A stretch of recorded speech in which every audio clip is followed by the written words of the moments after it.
সম্মানিত সুধীমণ্ডলী, উপস্থিত অ্যাডভোকেট মাওলানা রশিদ আহমদের আত্মার আত্মীয়গণ, যারা তার সঙ্গে কাজ করেছেন, তাকে দেখেছেন, সকলের মধ্যে আমাদের সকল প্রোগ্রামে যাদেরকে আমরা সবসময় পাশে পেয়েছি, বিএমএর সাবেক সহসভাপতি ডাক্তার সাইমুর রহমান, সিলেট জেলা আইনজীবী সমিতির সাবেক সভাপতি, সিলেট জেলা আইনজীবী সমিতির সাবেক সভাপতি অ্যাডভোকেট এমাদুল্লাহ শহীদুল ইসলাম শাহীন, মাওলানা ইকবাল হোসেন সহ যারা আছেন, সকলেই বিভিন্ন সময়ে এই মানুষটির মহৎ কর্মে সহযোগিতা করে গেছেন এবং অকৃপণভাবে তারা বিভিন্ন সময় সমর্থন জুগিয়েছেন। দেখেছেন যে তারা খুব কাছ থেকে যে একজন আইনজীবী, একজন প্রবাসী, একজন লেখক 12টি বই লিখেছেন আইন পেশায়। উনি গোলাপগঞ্জ বিয়ানীবাজারে মানুষের জন্য কাজ করেছেন, লোকাল এজেন্ডা নিয়ে কাজ করেছেন। উনি বলেছেন যে আমার অন্য কোনো এজেন্ডা নাই, এলাকার মানুষের এজেন্ডাই আমার এজেন্ডা। এক এক করে উনি একটি মেডিকেল সেন্টার করেছেন, আবুল আল রশিদ মেডিকেল সেন্টার 10 বছর পরিচালনা করেছেন এবং সেখানে মানুষকে সেবা দিয়েছেন। উনি একটি মাদ্রাসা করেছেন, একটি ট্রাস্ট করেছেন, এর মাধ্যমে বন্যায়, খরায়, দুর্দশায়, যে কোনো দুর্যোগে মানুষের পাশে দাঁড়িয়েছেন। কৃতি শিক্ষার্থী যারা আছে, আজকে বিশেষ করে আমি এই পত্রিকায় আমি একটা লিখেছি, ওনার সম্পর্কে একটা আর্টিকেল লিখেছি এবং সেখানে বিশদভাবে সেই বিষয়গুলো তুলে ধরা হয়েছে। কিভাবে আমি খুব কাছ থেকে দেখলাম যে একটা মানুষকে ভালোবাসতে গিয়ে একের পর এক প্রতিষ্ঠান জন্ম দিলেন।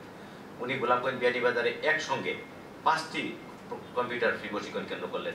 এগুলোর করার একমাত্র কারণ ছিল যে শিক্ষিত বেকার যারা আছে তারা যেন ট্রেনিং নিয়ে কাজ করতে পারে, বিদেশ যেতে পারে, দেশের মধ্যে কর্মসংস্থান তৈরি করতে পারে কোনো টাকা ছাড়া। উনি কোরআনে হাফেজদেরকে নিয়ে হিফজ প্রতিযোগিতা করলেন। উনি সেটা করার উদ্দেশ্য ছিল যে হাফেজদের মধ্যে একটা কম্পিটিশন হোক এবং জাতীয় পর্যায়ে, আন্তর্জাতিক পর্যায়ে এখন যখন প্রতিযোগিতা হচ্ছে, কাতারে গিয়ে শ্রেষ্ঠ হচ্ছে, এখান থেকেও ছেলেরা উৎসাহিত হবে। উনি দেখলেন ক্রীড়াঙ্গন পিছিয়ে পড়েছে, উনি গোলাপগঞ্জ বিয়ানীবাজারে ফুটবল লিগ শুরু করে দিলেন। 2.5 বছর ব্যাপী সেই লিগ চলল এবং সেই লিগ শেষ করে যে ফল আসলো, পরের বছর গোলাপগঞ্জ উপজেলা জেলা পর্যায়ে চ্যাম্পিয়ন হয়েছিল ফুটবল দল। এভাবে মানে একের পর এক যদি বলি, ওনার মানবিক যে গুণাবলী ছিল সেগুলো তো আমি খুব কাছ থেকে দেখেছি। অসুস্থ কাউকে শোনার সঙ্গে সঙ্গে তাকে দেখতে যাওয়া এবং তার সবচেয়ে বড় ছিল। এরকম অনেক কর্ম আপনারাও দেখেছেন, আমিও দেখেছি।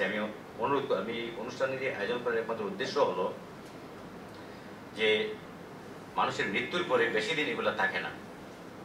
মানুষের মৃত্যুর পরে কিন্তু বেশি দিন থাকে না, আবেগ থাকে না, কথাবার্তা মুখ থেকে আসে না। তা আমি চাচ্ছি যে যারা তার সঙ্গে অনেক স্মৃতিতে জড়িয়ে আছেন, তাদের যেন সেই স্মৃতিগুলোকে আমরা এটা রেকর্ড করতে পারি, সেই কথাগুলোকে আগামী দিনে মলাটবদ্ধ করার একটা প্রয়াস চালাতে পারি।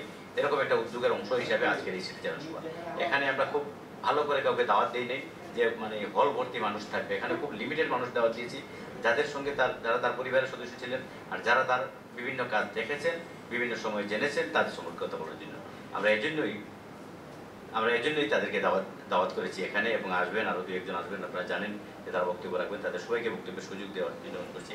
এবং যারা আসছেন, যদি আমরা এখানে নাম ধরে ডাকবো, যদি কেউ অ্যাডভোকেট মাওলানা রশিদ আহমদ সম্পর্কে 2টি কথা বলতে চান, আমাদের উপস্থাপককে এটা নোট দিলে অবশ্যই আপনাকে আমরা সেই সুযোগটি দেবো।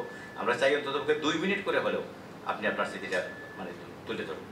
এবং সবাইকে অনুরোধ করবো যে যেহেতু বিশেষজ্ঞ ব্যক্তিগণ আছেন, তারা বিশিষ্টজন আছেন, তারা বিভিন্ন প্রোগ্রামে ব্যস্ত, তারা সারাদিন কর্মব্যস্ত ছিলেন এবং বিকেলে তাদের উপস্থিতির বিষয়টি খেয়াল রাখবেন।